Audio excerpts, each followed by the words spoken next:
பல வருடங்களுக்கு முன்பு ஒரு பெரிய மலையின் கீழே ஒரு மர்மமான குகை இருந்தது. அந்த குகைக்குள் சென்றவர்கள் மீண்டும் வெளியே வரவில்லை என்று கிராமத்தார் சொல்லிக் கொண்டிருந்தார்கள். அதனால் அந்த இடத்துக்கு யாரும் போகத் துணியவில்லை. ஒரு நாள் அந்த கிராமத்தில் வாழ்ந்த அருண் என்ற துணிச்சலான இளைஞன் அந்த கதையை கேட்டான். இந்த குகை பற்றி எல்லாரும் பயந்து பேசுறாங்க. ஆனா உண்மை என்னன்னு நான் கண்டிப்பா தெரிஞ்சிக்கணும்.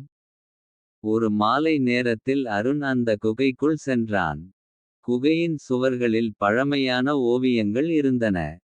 இது ரொம்ப பழைய குகை போல இருக்கே. இந்த ஓவியங்கள் யாரு வரைஞ்சது? அவன் மெதுவாக உள்ளே சென்றான்.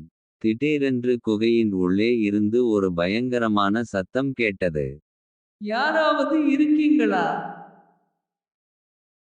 அந்த நேரம் குகையின் நடுவில் கற்களால் சுற்றப்பட்ட இடத்தில் ஒரு பழைய கல் பெட்டி இருந்தது. அந்த பெட்டியில் இருந்து நீல நிற ஒளி வெளியே வந்தது. இந்த பெட்டி தான் அந்த ரகசியமா இருக்குமோ? அவன் மெதுவாக அந்த பெட்டியை தொட முயன்றான். அந்த நொடியில் குகை முழுவதும் குலுங்க ஆரம்பித்தது. சுவர்களில் இருந்த ஓவியங்கள் ஒளிர ஆரம்பித்தன. அந்த நேரம் குகையின் இருட்டில் இருந்து ஒரு பெரிய கருப்பு உருவம் வெளியே வந்தது. அது ஒரு சாதாரண பாம்பு இல்லை. ஒரு மாபெரும் மந்திர பாம்பு.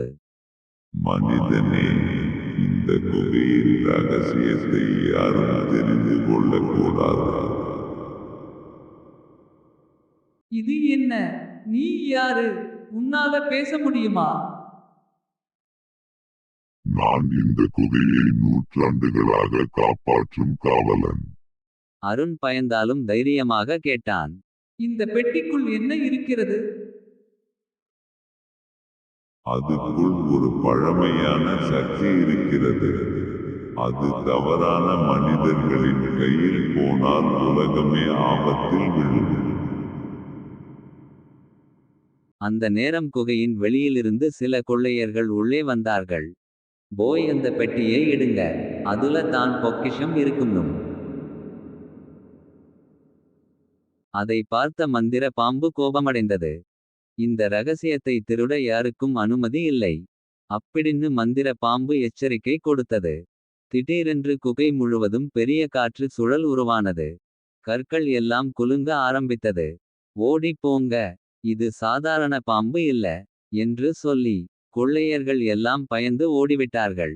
ஆனால் அருண் மட்டும் அமைதியாக நின்றான். நீ பயப்படாமல் உண்மையை தேடி வந்தாய். அதனால் இந்த ரகசியத்தை பாதுகாக்கும் பொறுப்பு இப்போது உன்னுடையது.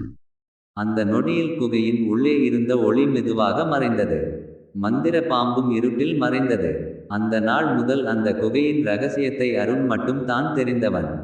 ஆனால் இன்னும் சில நேரங்களில் இரவு நேரத்தில் அந்த குகையிலிருந்து ஒரு மெதுவான சத்தம் கேட்கிறது. நன்றி வணக்கம். நம்ம சேனலை சப்ஸ்கிரைப் செய்து பெல் ஐகான் கிளிக் செய்து நமக்கு ஆதரவு கொடுங்கள்.